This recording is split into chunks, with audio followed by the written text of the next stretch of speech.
Guitarist Ace Frehley, one of the people who started the rock band Kiss, has died. He was 74 years old. Ace Frehley, the famous Spaceman from Kiss, has died at age 74. But what surprised fans even more than his death was what Paul Stanley and Gene Simmons said after. And it was those words that changed how the world looked at Kiss. Why did the two people who once pushed Ace off the stage now call him someone they could never replace? In this video, you will hear every surprising thing they said, every event that led to this big moment, and every relationship behind the bright lights. On October 16th, 2025, Ace died at Morristown Medical Center in New Jersey at age 74. His family said he died from problems caused by a bad head injury after he fell in a recording studio near his house. His death ended a journey of over 50 years in music and opened the final chapter for one of the most famous guitarists in rock history. I leave my satisfaction. According to doctor reports, the accident happened on the evening of September 25th. Ace was in his private recording studio when he slipped and fell, hitting his head on a recording machine. He was rushed to the emergency room with bleeding inside his head and fell into a coma. Doctors said he had really bad bleeding in his brain and needed emergency surgery to help with the pressure. After the surgery, Ace woke up for a short time, but quickly fell back into a coma because the problems kept spreading. His family, including his ex-wife, Jeanette Triola, and daughter Monique, got to the hospital right away.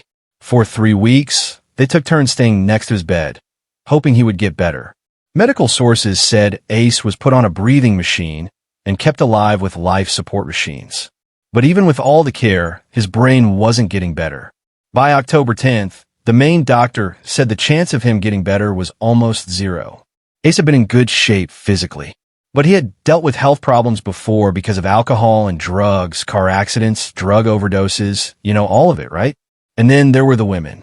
Yeah, but in recent years, he had been living a healthier life and performing regularly. Before his fall, Ace had just finished his last show in early September, ending the tour for his album 10,000 Volts. People on his team said he was happy, working hard, and talking about plans to record 2 new songs. Nobody expected that just a few weeks later, he would be in the hospital. On October 4th, his management team officially said they were canceling all the rest of his tour. In a message posted online, Ace's representative said he needed long-term rest like the doctor told him to. At the same time, fake rumors about his health started spreading, forcing the family to ask people to respect their privacy. The final message before he died said Ace is fighting hard, is being taken care of well, and always has love from his family. After almost 3 weeks in the hospital, all the medical work didn't help him get better. On October 15th, the doctor told the family to think about taking him off the breathing machine. After a private meeting, they made the decision the next morning. At 8:17 a.m. on October 16th, Ace stopped breathing. The official report said he died from brain bleeding problems caused by the head injury. The family put out a statement the same day saying, "We are devastated and heartbroken." In his final moments, he was surrounded by love, prayers, and kind words. We treasure all the beautiful memories and kindness he shared with everyone. His passing is a loss bigger than words can describe. One detail that many people talked about is Ace's last conversation on an interview show earlier this year. When asked about his health, he laughed and said that someone who tells the future had told him he would live to be 100. After his death, those words were seen as a sign of hope, showing what he was really like: tough, funny, and fearless. From a work perspective, Ace still had many things he wanted to finish. He once talked about putting out his next album in 2026 and plans to work with 2 young artists he had been teaching. The rough recordings for that project are still saved on his personal computer. His representative said they're working to put it out the way he wanted, but haven't said exactly when. Ace's death has made many people realize that the era of Kiss, a band once thought to last forever, has officially ended. Ace was the first member of the original group to pass away. For 50 years, he was the symbol of making up music on the spot, full of personality and full of adventure. His end means that a part of the group's history has also ended. When Ace's death was confirmed, Paul and Gene were among the first to put out official statements. This time, they talked about him in a completely different way than they had in years. Silence and statements. Paul called Ace a main part of the first chapter of the group, someone who can't be replaced and always present in Kiss history. This was the first time Paul had used the word can't be replaced for Ace in an official statement before. In many interviews, he had said that Kiss is an idea bigger than any one person. The change in how he talked was a clear shift, coming after Ace had left the music world for good. Gene chose simpler but just as strong words. No one could have done what Ace did. We never said otherwise, and there's no one left to say it directly. The statement appeared in a short recording after a private memorial service without the press, but was shared again by the band's media team. Gene's attitude was calmer, but what he said was totally clear. The two did not hold a press conference, did not go on TV to share their feelings, but what they said alone was enough to end the way they had kept their distance from Ace after 2002. For many years, Ace was no longer talked about on tour, not invited to play with the band, and his image was often replaced by new members. After Ace's death, that changed. The joint statement started with the first line, "We are completely devastated by Ace's passing." The second line said, "He was a rock warrior who can't be replaced in the early years when the band was formed." This was saying his importance without any conditions, without talking about why they separated, without talking about fights or explaining past choices. They chose to talk about Ace's role directly, even if it meant rethinking how they had worked with him. There was no public memorial, but Paul and Gene's statements were shared on all Kiss platforms. The group's official social media accounts changed their profile pictures to Ace in his 1977 Spaceman costume. It was the first time since 2002 that the image had been brought back without Tommy, Ace's replacement, for many years. Under the statements, several short memories were shared. One of them was Paul talking about the moment he first saw Ace at a tryout in 1973. "I saw this guy in a leather jacket and shoes that didn't match walking in. I didn't know who he was, but I was hoping he was the next member, and he was Ace." There was no mention of past fights or public apologies, but the choice of words, the placing of images, and the timing of their quiet response suggests that Paul and Gene have changed how they want Ace to be seen, from a former member to an important part of the group's legacy. The return of Ace to the center of Kiss's media is seen as a clear move to fix things. Before, Ace's image had barely appeared on re-releases or documentaries owned by the group. After October 16th, all homepage designs, digital album covers, and ticketing websites were black with one message: Forever Spaceman. Some people who worked on Kiss's technical team confirmed that Paul and Gene asked that all the old footage be updated to include Ace's early performances as a top priority in the video collection. This wasn't announced, but started working within 72 hours of Ace's death. In internal messages sent around among the production team, Paul wrote, "I expect everything related to Ace to be treated with total respect. No cuts, no blurring, no replacements." This came with an extra request. The original live track "Shock Me" with Ace's guitar should be put back on digital music platforms. But the break in the relationship between Ace, Paul, and Gene did not happen quietly or suddenly. It was clearly formed through each stage, each decision, each public statement. And unlike many other bands, all conflicts within Kiss were always confirmed by the people inside themselves. Fractures in the foundation. Ace joined the band in 1973. During the selection process, he was the one who made the strongest impression, not only because of how he played guitar, but also because of his unique personal style. He was the one who created the Spaceman image, one of the four main characters of Kiss. That image, along with his special guitar sound, quickly became connected with the group. From the very first albums, Ace was a key part of the band's overall sound. Songs like Cold Gin, Shock Me, and Rocket Ride all had his clear mark on them. But behind the scenes, tension started to appear between him and the other two members. Paul and Gene were always the main leaders of the band's activities. Ace felt many times that all the big decisions were made without him having a say. In an interview, he said, "I can't do anything when everything is decided before I walk into the room." This was not just his feeling, but also part of Kiss's history, where the two leaders have always played a central role. In 1978, Kiss released 4 solo albums at the same time, one for each member. Ace's album was the only one to have major commercial success. The hit song New York Groove put him in the spotlight at a time when all the attention had been on Paul and Gene before. This made the relationship even more sensitive.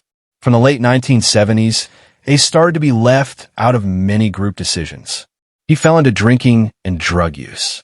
In the book Behind the Mask, Paul wrote that Ace was often late and even forgot his parts. Gene once said Ace's judgment was always affected and that hasn't changed in years. These statements were made official and have never been corrected. In 1982, Ace left Kiss after the album Music from the Elder failed to sell well. Although he said it was for personal reasons, people inside understood that the real reason was Ace feeling left out of how things worked. After that, Kiss kept going with replacement members, but Ace always said that's when Kiss lost what made it special in the beginning. After that, Ace went solo with Frehley's Comet. He kept performing and putting out albums, but he often brought up the old fights. In a post on social media, Ace said, "They don't want me to succeed. They do everything they can to make me look like I can't be trusted." These words were not argued against by Paul or Gene. In 1996, Ace came back to Kiss for a reunion tour. It was the first time the group had performed with the original lineup in years. The tour was a record-breaking success, but behind the scenes, the old problems came back. Paul and Gene enforced stricter rules, image control, money sharing, and health checks than ever before. This made Ace feel like he was being watched. In a behind-the-scenes recording, he said, "I'm not a soldier, and I didn't sign a contract to be watched every day." In 2002, after the last tour with all 4 founding members, Ace left the group. The main reason he gave was that he no longer trusted the manager. Meanwhile, Paul said that Ace wasn't committed enough.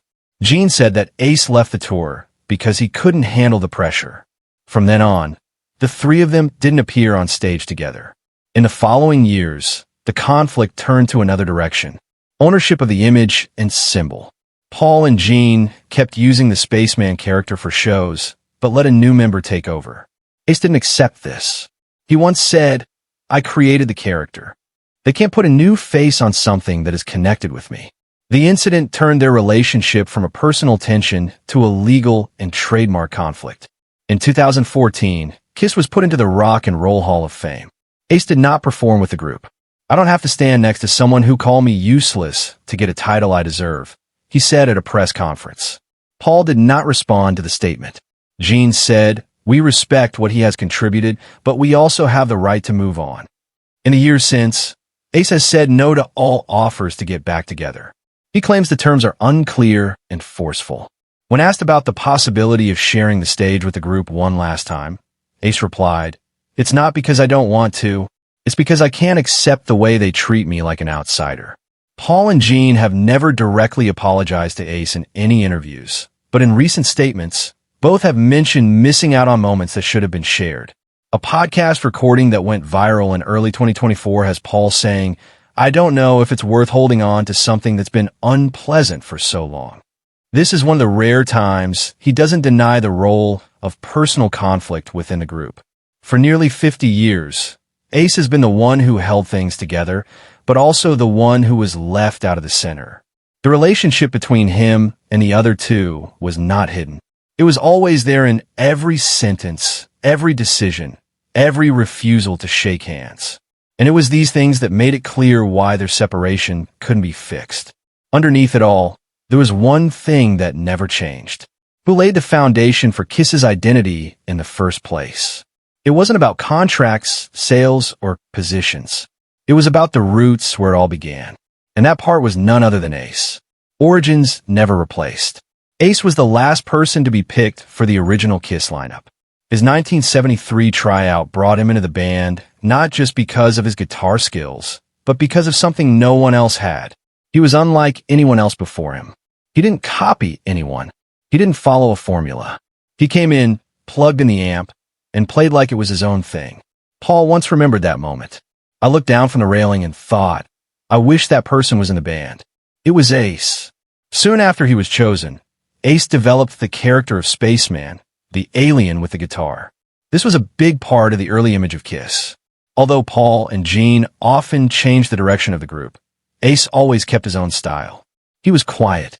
He didn't get involved in management, but he was the one who helped the band keep its identity in live shows. The recordings that clearly have Ace's fingerprints are often the songs considered different in the Kiss discography. Shock Me, Strange Ways, Hard Times, all of which he wrote and performed himself. They were unlike the rest. They felt raw, unedited, flawed, but real. When he sang, Ace wasn't trying to prove anything. He sang as if music were the only thing in the room. Ace's influence didn't stop with his recordings. Many famous guitarists say he's the reason they started playing. From Mike McCready to Tom Morello to John Five, all of them credit Ace with their roots. Not because of his technique, but because of his free-spirited performance. He didn't need to be in the right place on stage. Didn't need to be on beat. Didn't need to follow a set schedule. Everything happened the way he wanted it to. Paul and Gene always ran Kiss as a long-term project. They focused on management, finances, and image. Ace was the opposite. He didn't plan things, didn't keep a tight schedule, wasn't always on time. This earned him complaints, even being called troublemaker. But while the band became more and more of a commercial machine, Ace remained the last link between music and artistic freedom. When Ace left the band, he didn't take his contract with him. He brought the style, and for more than 20 years, it has been the same on stage or in the studio. His solo records from Frehley's Comet to 10,000 Volts were unfashionable. They kept the spirit of a man who had nothing to prove to anyone. Paul and Gene could recreate the Spaceman image by hiring someone else to dress like Ace, but they couldn't recreate the sound. They couldn't recreate the spontaneous, unplanned, unscripted feel. That's the difference. For years, the group continued without Ace. They performed, released material, expanded the brand into all sorts of areas, but the early Kiss live recordings, the ones with Ace, are still the most watched. Fans, old and new, go back to those days. Not for the sound, but for the energy that was unmatched. Ace's legacy is not just in the records. It's in the image that has been connected with the youth of many generations. Anyone who picked up a guitar for the first time because they saw a man in a silver suit standing under purple and blue lights all have a part of their memory named Ace. Not everyone keeps it, but almost everyone has it. With what has just been mentioned, the story of Ace is not just the journey of an artist leaving the stage, but also the end of a part of Kiss's history that can't be repeated.